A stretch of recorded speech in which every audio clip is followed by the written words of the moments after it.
natin, Thea, kahit na merong nandito sa gilid namin na nagiging emosyonal. Tago mo sa pangalang. Allen. Charot. Tutuloy Charot lang. Ang sarap naman kasi talaga magmahal, di ba? Ang sarap sa puso. Tissue. We're here for you. We're here for Hindi, you. eto na nga. Ano ba kasing masasabi nyo sa sitwasyon ni Loverboy? Okay lang ba na yun siya yung laging nag-a-adjust sa relationship?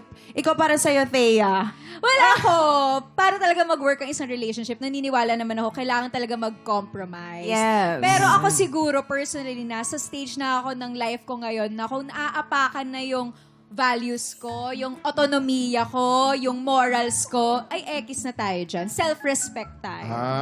So yung boundaries mo nagbago? Yes. Si Garrett. Sa akin, same din. Talagang sa isang relasyon, dapat may compromise talaga. Pwede talaga mag-a-adjust ka pagdating sa isang relationship. Pero yun nga, pag napag-usapan nyo, yung communication kasi importante yun. So, pag hindi talaga nagtugma, ayun, hindi mag-work. Pag hindi na ayos. Erlene, ikaw? Oo. Ikaw. Actually, minsan kailangan din talagang may makita kang mali sa isang tao bago mo matutunan kung paano siya talagang mahalin. Ay, Yes, tama, ang tama, lalim tama yan. nun. Hindi, totoo yan. Parang kilalang-kilala mo talaga. Oo. pati yung Para mali. parang, Oo. syempre, sabi nga nila, hindi kayo magkapares na tao, kaya wag mong hanapin sa kanya yung ugali na gusto mo. Kaya kailangan, parang, nakaka-turn off yun. Pero kailangan kasama yun sa mamahalin mo sa kanya. Tama. Kung ano yung kahinaan niya, mahalin mo din. Diba? Totoo yan. Ikaw naman, Faith, bakit lagi sila Faith nasasaktan? Faith Ann. Ikaw yan, di ba? Di ba ikaw yung nagja-jogging sa UP? Ikaw yun. Hindi, ako naniniwala din ako sa give and take eh. Hindi naman pwedeng receive ka lang ng receive sa relationship. At saka, hindi lang maganda palagi ang nangyayari sa isang relasyon. Hindi lang yan butterflies and glitters. Dadaan talaga tayo sa mga pagsubok. Pero yun nga, hindi naman din tayo minsan pare-parehas ng pinagdadaanan sa buhay. Sometimes, di ba, may mga moments na baka mas kailangan lang ng support ng partner mo. At saka dapat yung constant communication sa kung anong nararamdaman nyo. Instead sa nagtatago ka at nagkikimkim ka ng mga masasamang mga emotions sa loob mo, hindi mo alam baka may pinagdadaanan lang yung tao. Pero parang yung katabi ko gusto din mag-advise. Okay, ikaw, Na-feel Allen. ko lang. Agree talaga ako dyan na kailangan na give and take tayo. At pag mahal mo talaga yung tao, syempre, Palayan. mamahalin mo ng todo-todo, Alam nyo? di ba? Palayain mo na. Eto mga tiktropa, kung gusto niyo rin i-share ang inyong kwento na may kasamang song shoutout, pwedeng-pwede yan sa Ayos Playlist.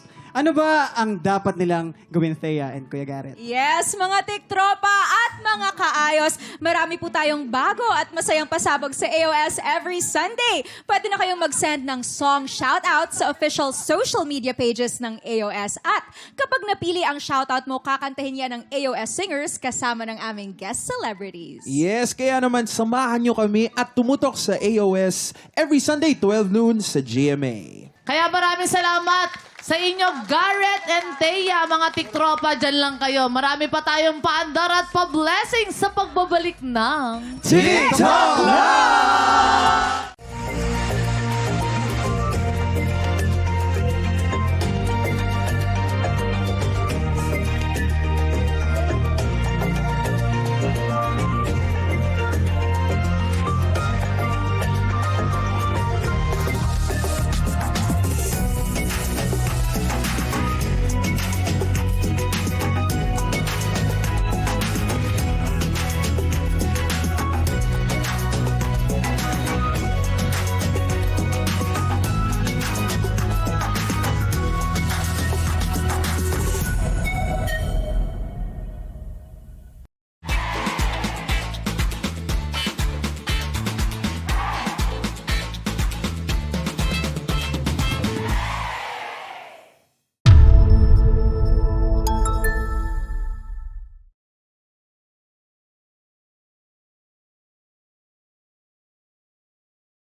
Tiktropa! Pinanood mo hanggang sa dulo itong video na to? Very good ka!